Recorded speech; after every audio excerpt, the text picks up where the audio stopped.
rendre la vente agréable pour vos prospects et ainsi valider les bons de commande. Bonjour, ici Mathieu, le spécialiste du copywriting. Bienvenue sur la chaîne Wikash Copy. Alors, faut bien se le dire, trop souvent, la vente, si vous êtes coach, thérapeute, consultant ou formateur ou expert, il est probable que vous avez assimilé la vente à un parcours du combattant où il faut forcer le prospect, l'énerver, l'avoir à l'usure. En fait, c'est un combat. Alors que, quand vous avez la bonne méthode, la vente peut se montrer très agréable pour le prospect et du coup, c'est presque naturellement qu'il va valider le bon de commande. Du coup, une fois que vous savez faire la vente agréable, déjà pour vous en tant que coach, consultant, thérapeute ou formateur, c'est beaucoup plus sympa. C'est plus une corvée, c'est presque amusant, c'est passionnant même. Et pour vos prospects, c'est la même chose. Ils le ressentent, c'est un échange d'énergie passionnante, d'enthousiasme. Et du coup, la validation des bons de commande se fait de plus en plus naturelle. Alors, c'est quoi ces stratégies? Eh bien là, c'est vraiment technique, mais c'est dans vos textes de vente, que ce soit dans vos webconférences, dans vos vidéos de vente ou dans vos emails. Il faut toujours des paragraphes très courts, des phrases très courtes. Plutôt que de dire une longue phrase, un long paragraphe, n'hésitez pas à aller à la ligne, coupez votre paragraphe en plusieurs phrases courtes et il faut utiliser des émotions. Comment on utilise des émotions? C'est des mots-images. C'est-à-dire des mots qui évoquent une image dans l'esprit de vos prospects. Par exemple, quand je vous dis rendre le processus de vente agréable pour vos prospects, vous avez une image et la validation des bons de commande et vous avez une autre image dans votre esprit qui se forme. Alors que j'aurais très bien pu vous dire augmenter le nombre de clients, ce qui est un peu plus froid, un peu plus terne et plus compliqué à visualiser. Donc utiliser des mots-images qui génèrent des émotions, c'est extrêmement important et vous pouvez aussi raconter des histoires. Le fait de raconter des histoires, c'est extrêmement puissant parce que vous embarquez le prospect dans votre monde et du coup il a envie de savoir la suite. Dès que le personnage principal rencontre un conflit, une problématique, une situation où il n'arrive pas à s'en sortir, c'est naturel. Les prospects veulent savoir comment il va pouvoir s'en sortir, s'il va s'en sortir déjà, et ce qui a pu l'aider, le déclic qui s'est produit.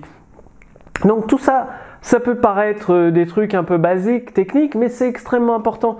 Je le vois quand je relis des textes de vente chez mes clients, que je fais des coachings tous les mois, des paragraphes sont trop longs, les phrases sont trop longues, les mots sont trop compliqués, c'est des mots intellectuels qu'il faut chercher dans le dictionnaire pour en comprendre la signification. Donc ça dépend à qui vous vous adressez. Si vous vous adressez à un public d'intellectuels, oui, il faut utiliser ce type de mots-là. Si vous vous adressez au grand public ou à la ménagère de plus de 50 ans, il faut utiliser le même vocabulaire qu'elle, c'est-à-dire les mêmes mots qu'elle utilise. Comme ça, elle ne va pas se poser la question « mais qu'est-ce que ça veut dire? J'ai pas compris, ça a l'air trop compliqué, c'est bizarre, c'est confus son truc. » Non, une écriture simple, très claire, très précise, avec des mots-images pour générer des émotions et faire travailler l'imagination de vos prospects à votre avantage. Et quand vous faites ça pour votre prospect, vous l'embarquez dans une aventure. Et lui, il va toujours se demander, tiens, quelle histoire il va me raconter de sympa aujourd'hui, ou qu'est-ce qui va se passer? Et plus vous l'amenez dans un monde positif, bien évidemment, vous lui faites prendre conscience de sa situation actuelle et des conséquences qui peuvent empirer, mais après, vous l'emmenez dans une petite ville de désir où il découvre un monde passionnant, amusant, un petit peu le paradis sur Terre, selon le point de vue de votre prospect. Donc dites-moi que vous allez faire ça, au moins les petits trucs techniques, des phrases courtes, un vocabulaire simple, des paragraphes courts, mettre quelques petites histoires passionnantes dans vos textes et emails de vente et vous allez voir que les bons de commande vont se valider beaucoup plus facilement.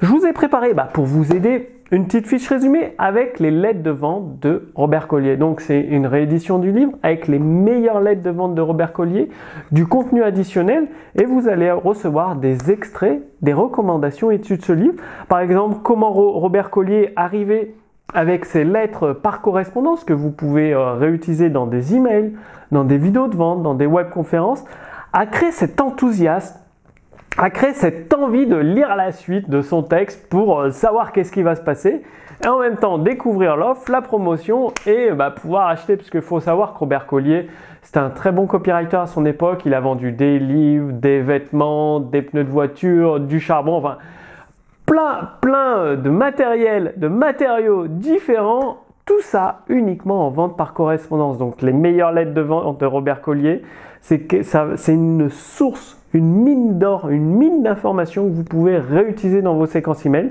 Et tout ça, c'est dans la fiche résumée que vous allez recevoir gratuitement. Donc renseignez votre prénom, votre adresse mail et je vous envoie tout cela immédiatement. Moi, je vous donne rendez-vous d'ici quelques jours pour la prochaine vidéo. D'ici là, comme d'habitude, je vous donne des actions très simples à mettre en place dans votre activité, des actions qui donnent des résultats dans votre activité de coach, consultant, thérapeute, formateur. Donc, passez bien à l'action. À très bientôt d'ici quelques jours pour la prochaine vidéo. Salut!